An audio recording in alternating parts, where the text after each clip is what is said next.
Hello बच्चों, मैं doctor Sharda कुमारी, महारानी महेश्वरलता संस्कृत विद्यापीठ, लोहना, मधुबनी से।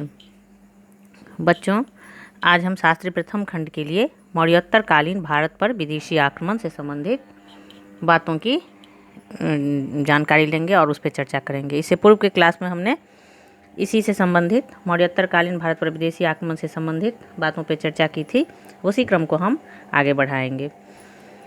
हमने इससे पूर्व के क्लास में डेमेट्रियस के बारे में पढ़ा था, जिसको सिकंदर के बाद जो है वह पहला यूनानी शासक था जिसने भारतीय सीमा में जो है वो प्रवेश पाया था।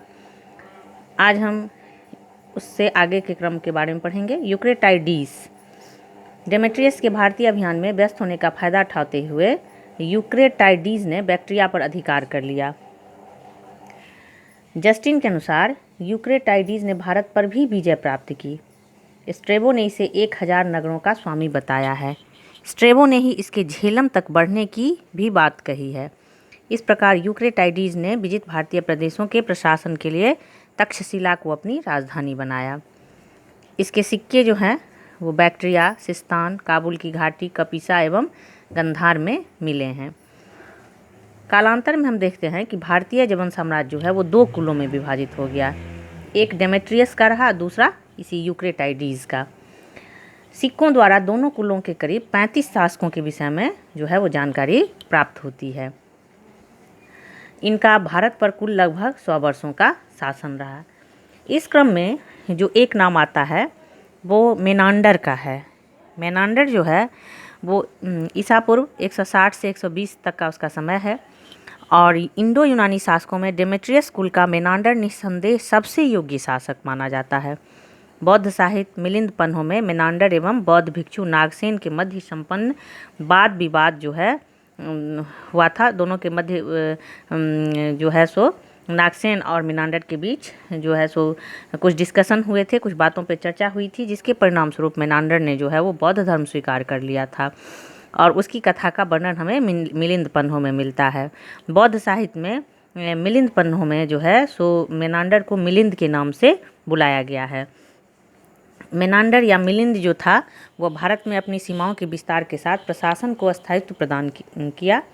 संभवतः मेनांडर का अधिकार जो है वो स्कात घाटी, हजार जिला एवं पंजाब में रावी नदी तक था। स्वात घाटी, हाँ। स्ट्रेबो के वर्णन के अनुसार यूनानियों ने गंगा घाटी तथा पाटलिपुत्र तक आक्रमण किया। पतंजलि का जो महाभाष्य है उसके वर्णन के आधार पर यह माना जाता है कि यूनानियों ने अवध के साकेत, राजस्थान में चित्तौड़ के समीप स्थित माध्यमिका पर भी अधिकार करने का प्रयत्न किया। मेनांडर के सिक्के हमें उत्तर में काबुल तक एवं दिल्ली से मथुरा तक मिले हैं। पेरिप्लस के अनुसार मेनांडर के सिक्के भरौच के बाजारों में भी खूब प्रचलित थे। उसकी कतिपय कांस्य मुद्राओं पर धर्मचक्र प्रतीक महरजत, धर्मिकश, मेनंडरश विरुद्ध जो है उपाधि मिलता है। मिलिंद पन्हों के उल्लेख के अनुसार साकल मेनांडर की राजधानी थी। तो इसमें हमने देखा यूक्रेटाइडीज की राजधानी तक्षशिला और मेनांडर की राजधानी जो है वो साकल थी। साकल तत्कालीन शिक्षा का एक महत्वपूर्ण केंद्र था, साथ ही संपन्नता में यह पाटलिपुत्र के समक्ष था। कालांतर में मध्य एशिया के खानाबदोश कबीलों ने, जिनमें सीथियन लोग भी थे, बैक्ट्रिया पर धावा बोल दिया। चीनी सम्राट जो चीन में उस समय जो है वो सी हुआंगटी शासक था, उसके द्वारा 3री शताब्दी ईसा पूर्व में चीन की विशाल दीवार बनवा दिया गया, ताकि ये जो कबीले थे खानाबदोश जो थे, जो बार बार अपने अगल बगल के क्षेत्रों में आक्रमण करते थे, उसे लूटते थे, इस कारण से सी हुआंगटी ने जो है सो 3री शताब्दी में चीन का विशाल दीवार जो है बनवाया और इस कारण से कबीलों का आक्रमण उधर नहीं हो पाया और इन कबीलों को पश्चिम में बढ़ने के लिए बाध्य होना पड़ा, जिसके परिणाम स्वरूप हम देखते हैं कि सीथियनों को विस्थापित होकर भारत के इंडो ग्रीक भागों पर आक्रमण करना पड़ा। यही सीथियन जो थे उसी को भारतीय ग्रंथों में शक के नाम से जाना जाता है और कई जो है महत्वपूर्ण शक शासक भी हुए भारत में।